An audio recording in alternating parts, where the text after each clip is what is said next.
Hello বন্ধুরা, আমি ডিমের পুর বিরিয়ানি বানাবো। তার জন্য ভাত নিয়েছি, ডিম নিয়েছি, কষা মাংস, আলু, ধনেপাতা, পেঁয়াজ, লঙ্কা কুচি, পেঁয়াজ কুচি, এবার লেবু।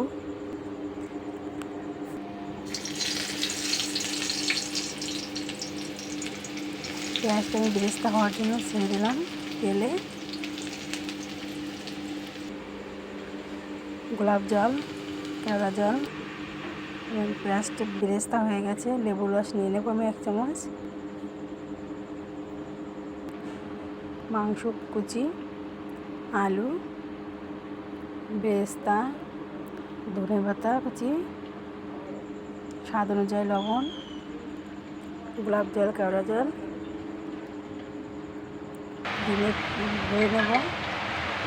কষা মাংস গ্রেভিটা আমি একটু দিয়ে দেবো। স্টিম হতে আমি বসিয়ে দেবো। 2 মিনিট পর দিয়ে আসবো। 2 মিনিট হয়ে গেছে। এবার আমি এটা থেকে বের করে নেব।